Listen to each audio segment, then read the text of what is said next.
can't fuck with me. Curse and I roll with the energy, 4 middle fingers for those in my way. Have your whole crew go MIA. Heat like a prop propane. Look and you find no lame. None of y'all fucking with the rage, that's to me. Solo clapping, all your hitters do it solo. Think you fucking with the king, baby, oh no. I just do it for the blood, I'm living YOLO. I'm in your head, oh, I'm in your head. Solo clapping, all your hitters do it solo. Think you fucking with the king, baby, oh no. I just do it for the blood, I'm living YOLO. I'm in your head, oh, I'm in your head. What's up, guys? Remember, expect the video. In today's video has Spongebob Conspiracy Theory number 2, the television theory by Alex Bale. Now, if you don't know, we reacted to his first one a little while back, so I figured we go ahead and react to the second one. Haven't seen it yet, so I know nothing what's going to happen. But let's go ahead and get into this, bro. The show SpongeBob SquarePants is not what you think it is. There is a secret group of puppet masters who are always watching the citizens of Bikini Bottom and pulling the strings. Hidden within Bikini Bottom are spies that keep an eye on the characters and make sure everything goes to plan. This is a conspiracy that will fundamentally change the way you look at the show SpongeBob SquarePants, and I believe it's all actually intended by the creators, and I'm gonna prove it. This is the television theory. I can never look at SpongeBob the same after his videos go. You guys had a great reaction to my Squilliam Fancyson theory, and I had a lot of fun making it. Squilliam, you lying, deceiving bastard! I didn't even realize that! But trust me when I say that what I've discovered this time is much bigger. To start this theory, we have to go back to the very beginning of the very first episode of SpongeBob SquarePants. Alright. Ah, the sea. So fascinating. So wonderful. Here we see Bikini Bottom, teeming with life. Home of one of my favorite creatures, SpongeBob SquarePants. Yes, of course he lives in a pineapple, you silly. So let me ask you a question. Who's speaking in this clip? Well, obviously that's just the narrator. We hear his voice many times throughout the show. Goo Lagoon. Right. A stinking mud puddle for you and me. The Krusty Krab. Through these doors pass all the many kinds of undersea life. Pop's boating school, where diligent students learn the rules of the road. But who exactly is the narrator? Well, he's just the narrator, right? We're not supposed to think about who he is or why we're hearing him. Lots of shows have narrator framing devices we're not supposed to think about. Caillou was amazed that Mommy had made a rainbow, just like in the picture. But there's something different about this narrator. He sounds a lot like he's narrating a nature documentary. The ocean. From above, a simple blanket of water. But below, a complex world full of color, life, and wonder. The sea. That's my dog in the background you just saw. So wonderful. Here we see Bikini Bottom, teeming with life. I told you that he's not just some random disembodied voice. He's an actual character in this universe. Wait, what? Here we are again at the Bikini Where he Bottom. been hiding at the whole time then? Today is once again the day of SpongeBob's boating school exam. But more importantly, this is the last test for the year. And if SpongeBob does not pass this one, it means another whole year of boating school! SpongeBob literally crashes into the fourth wall, and we actually get to see the narrator and the camera he's been filming with. The show SpongeBob SquarePants is not just a cartoon. Everything we see is a part of a nature documentary television show being filmed by scuba divers. And if you're still not convinced, I searched really hard and found an old SpongeBob DVD bonus feature that basically confirms everything. Since before time even existed, land-loving scientists have tried to learn the secrets of intelligence. Their studies led them to the sea, where the citizens of one undersea colony demonstrated a genius so enormous, the scientists felt compelled to record their actions for use in teaching mankind how to live better. The name of this miraculous place? Bikini Bottom. Poring over the mass of brainy masterminds scattered about this strange land, the scientists chose 6 Bikini Bottom residents at random to study. As the scientists marveled at the advanced knowledge and superior intellect of these 6 creatures, I went to college! They rolled their cameras and took notes. And now, finally, we can learn all of the things that these smarty pantsuses have to teach us. Life lessons from Bikini Bottom. I don't know how it can get any more clear than that. Now, if you rewatch the show with this new information in mind, some things start to take on a whole new meaning. Throughout the series, there's this weird, unexplained running gag of a human hand interfering with the characters. It's even in the beginning of every episode in the intro for the show. Maybe the filmmakers are doing a bit more than just studying these characters. The hand seems to mostly interfere just to maintain the health and safety of the characters, like treating SpongeBob for the suds. Well, Mr. Squarepants, you know what? I it seems you just saw have that the episode on suds. TV today. Are you ready for your treatment? I legitimately just saw that episode on TV today. What a coincidence.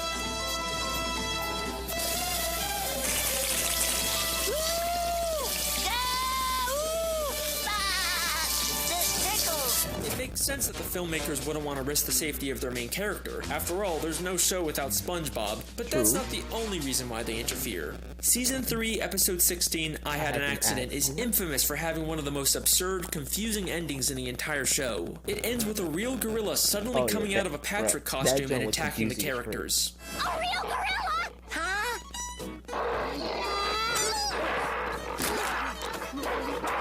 How to freak a gorilla breathe on the water? Then as soon as SpongeBob begins to question the logic of the scene, this happens. What's a gorilla doing underwater in the first place? Well, it's funny you should, see that, George, they're onto us! Let's get out of here. Wait, does that mean that's probably... Wait, did that voice sound like the narrative? I'm trying to think that. No. SpongeBob is a weird show, but this has always stuck out as being just a little too weird. But knowing what we know now, I think I can explain what's going on here. This isn't a real gorilla. Obviously. Every other land animal we've seen underwater wears a helmet and is drawn in a cartoony style. The gorilla is shown in a live-action style, and the only time we ever see live-action characters is when they're human. So I believe both the gorilla and the horse he rides away on are humans wearing costumes. The filmmakers set this whole thing up just to make the episode more entertaining. It's starting to seem like this isn't strictly a nature documentary anymore. It's more of a reality TV show made for entertainment. Who knows what other absurd elements of the show are actually put there by the filmmakers to make the show more entertaining and profitable. Although, based on the people's reaction, it doesn't always seem to pay off. But how far will the filmmakers go to make the show more profitable? Saturday morning in Bikini Bottom. SpongeBob is watching his favorite Saturday morning show, The Adventures of Mermaid Man and Barnacle Boy, enjoying a bowl of Mermaid Man and Barnacle Boy bland cereal, and wearing the official Mermaid Man and Barnacle Boy Blackfist biters. If we think of this as a television show, this sounds an awful lot like a product placement. I mean, listen to how the narrator specifically says the full names of the products. The Adventures of Mermaid Man and Barnacle Boy, Mermaid Man and Barnacle Boy bland cereal, Mermaid Man and Barnacle Boy Blackfist biters. Why don't you let me fix you some of this new Mococo drink? All natural cocoa beans from the upper slopes of Mountain Nicaragua, no artificial sweeteners. What the hell are you talking about? Who are you talking to? Maybe the Mermaid Man and Barnacle Boy TV show is actually from the surface world. They are human after all. It makes sense that the filmmakers would choose to highlight these popular superhero characters. The more they show, the more they're gonna sell Mermaid Man and Hold on a second, y'all. Be right back. Alright, my bad, y'all. I'm back. Barnacle Boy merchandise. Hang on a second. Why are Mermaid Man and Barnacle Boy the same size as all the fish in Bikini Bottom, even though humans are always shown as massive compared to fish? That's true. Whatever. I'll come back to that one later. The show doesn't even just hide product placements. In the episode Model Sponge, they literally trick SpongeBob into making a commercial for a human product. Oh, yeah, Mr. Director. Very well. Loose the pants. They don't strip my boy. There's my star. I better not say that too loud. What's happening? What's happening? In this scene, you'll be cleaning bathroom fixtures. Okay. So where's my cleaning utensil? You are. Don't you get it? You are the cleaning utensil. High speed! Oh no, your bathroom is a disaster. Get it cleaned up fast with the new sponge. Household chores are a snap with new sponge. It cleans sinks. Just look at that He do make a good thing. Just like in real life how SpongeBob is such a popular character that he's used to sell tons and tons of products. Oh, this is our block, we'll that for you. our place, really good work. our people. Take off time to make Not all having these a ride videos, to get so the let's give him vaccine that ass. can't be the reason you don't get it. You want to help? Donate a ride today. So far I've shown you that the show SpongeBob SquarePants is actually a documentary television show, but the creators continually interfere to push their own agendas and make more money. But that brings us to an important question. Do the characters know they're in a television show? Let's go back to that clip where SpongeBob hits the cameraman. It means another whole year on boarding school! What happened? Oh, nothing, SpongeBob. You just struck another pedestrian. Mrs. Puff calls him a pedestrian, which sounds more like she thinks he's just some random Bikini Bottom citizen. The different types of marine life in SpongeBob are so diverse and weird looking that it's not too hard to believe that the characters just think these filmmakers are another weird type of fish. And back to the gorilla episode, the gorilla and the horse immediately get nervous and run away when SpongeBob questions what's going on. Well, it's funny you should. I mean, see the George, they're onto us.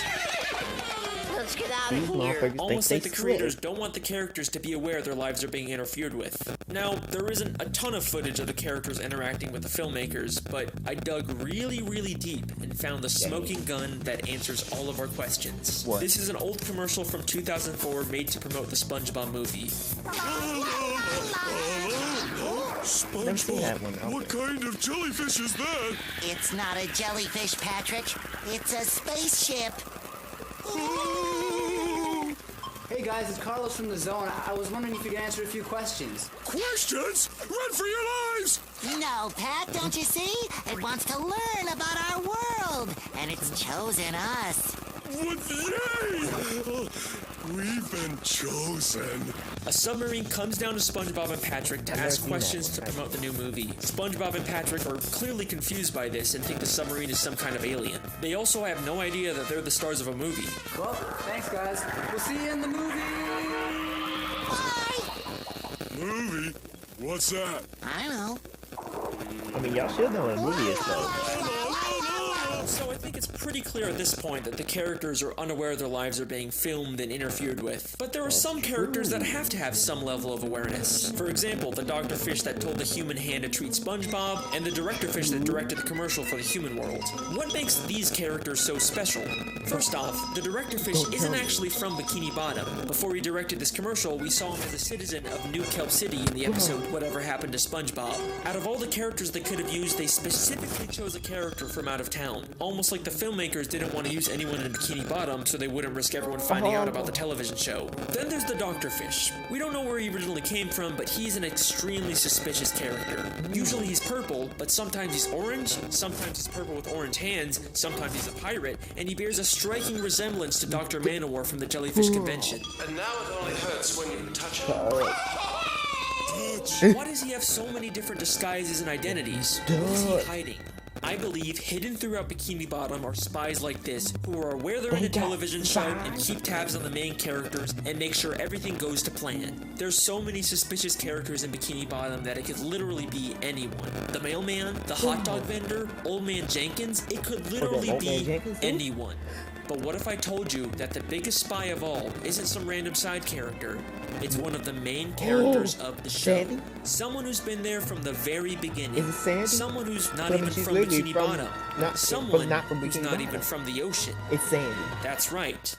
Sandy Cheeks. I knew it had to be Sandy Sandy. Cheeks is the thrill-seeking scientific squirrel from Texas who lives underwater in a Dorito. But why did she come to Bikini Bottom? In the episode Chimps Ahoy, we find out she was hired by a group of chimpanzees to come underwater and create inventions. But why does she need to be underwater to make inventions? She could have just as easily have made any of her inventions on land. It must be extremely expensive to maintain a giant dome of air underwater. There is no way the only reason she's here is to make random inventions. I think this whole episode is an elaborate ruse to throw off the other characters from the real reason Sandy is in Bikini Bottom. Spy on the main characters and make sure the show stays on track. Many of the times the characters are in danger, Sandy conveniently steps in to save the day, and many of the wacky, entertaining episode plots are driven by an invention Sandy creates. Everything she does is a calculated move to carry out the hidden agenda of the filmmakers. Her entire friendship with SpongeBob and the other characters is built on a lie. But you're probably saying, Sandy is a sweet, friendly squirrel. There's no way she's behind this. You're not convinced yet? That's okay, because what I'm about to show you is so mind-blowing, so insanely revealing, that it's actually the whole reason I decided to make this video. Get ready for the big one. Season 10, Episode 10, Feral Friends, is the episode that unlocks this entire mystery. During a birthday party, a green moon suddenly appears and turns everyone except Sandy into less evolved, real-life versions of themselves. Sandy is completely caught off guard by this and decides to call someone for help. And take a guess who she calls. I can't remember this. Hello, French narrator speaking. Hey, Frenchie, it's me, Sandy. Ah, Sandy Cheeks. How is it hanging? Oh, it's not hanging too good, Frenchie. You see, there's this... Don't say another word. I have been monitoring the behavior of the green moon all day. Huh, yeah, I guess that's a pretty interesting clip, yeah. Yeah. Holy shit! Sandy literally calls the narrator to let him know what's going on and asks for instructions on what to do next. She has been working with them the entire fucking time. He even has a picture of her on his desk.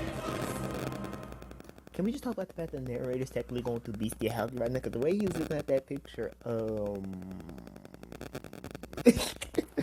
holy crap. This is where I originally planned on ending the video, but there is still one small issue with the television theory. Just one nagging plot hole that contradicts everything. If this is all a television show filmed by scuba divers, then how are we seeing inside the buildings? It's not like any of the humans filming the show could fit inside them. It's the one annoying thing that keeps this theory from being complete. I mean, the most logical explanation is that they have hidden cameras inside of everyone's homes, but we never really see anything like that. Or do we? Holy shit. Season 6, Episode 24, Truth or Square. The Spongebob 10th Anniversary Special where they reveal lots of stuff about the characters. But the most damning piece of evidence comes from when the characters get lost in the Krusty Krab vents and end up in a room full of monitors showing live footage of all of their homes. Oh! My house is on TV! All of our houses are on TV. Gary the Snail, you get down from that bed this instant. Hey, there's my house. Oh, the TV. Look, it's Sandy. And who is the character responsible for all of these hidden cameras? Mr. Krabs, why do you have cameras watching us? I just want to make sure you all floss after every meal. Thank you, Mr. Krabs. Dental hygiene is very, very important. Dental hygiene? Eugene, you lying bastard. Of course he would sell out his friends for a quick buck. And if there's any part of you that thinks there's some chance Mr. Krabs has all these hidden cameras for some other reason, then take a look at what happens next. Hey, who are those guys? I think it's us, Patrick. But who are they? Alright, they're not even trying to hide it anymore. A cameraman and a boom operator have been following around the characters this entire time. And just like the gorilla, as soon as they get seen, they make a run for it. The case is closed.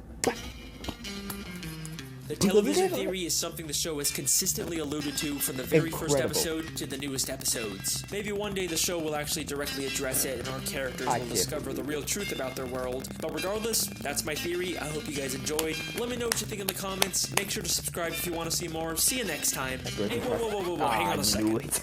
You thought I forgot about the Mermaid Man and Barnacle Boy thing, didn't you? Alright, here's a quick bonus theory.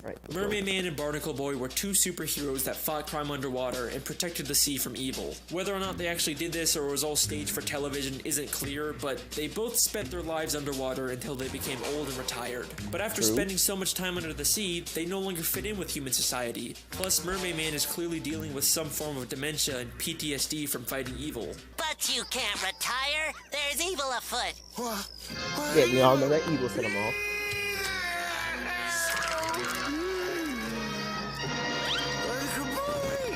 So, they decided to live the rest of their lives in Bikini Bottom. And in order to fit in better with their fellow sea creatures, they made the permanent decision to shrink themselves using Mermaid Man's shrinking belt. The case is closed. Shrinking belt. Again. That was absolutely incredible. I'm not even gonna lie. When I came into this one, I started thinking about the TV they're depicted in film. I honestly didn't think he was gonna shock me too much because just because of the fact it's actually kind of obvious that they're being filmed. But there were a couple points in there like Sandy being a spy and Mr. Krabs being a spy. So, but that joke Ooh, bro, Alex Bell, you always find some way to freaking shock me. This shocked the hell out of me, bro. This man is good, bro. This man deserves 1 million subscribers. Why is he only like, I can't even remember how many subscribers there, but I know he's like in the 100,000s. Bro, he deserves 1 million subscribers, bro. He is good, bro. I need Nickelodeon themselves to say how good he is, bro. But yo, that's gonna be in this video. Oh my gosh, this is good. And it's gonna be in this video. Like, subscribe, comment down below, and don't forget to help me on my road to 500 subscribers. Thank y'all for 200 subscribers, y'all. We're gonna keep pushing till we get there. Until next time, y'all. See ya.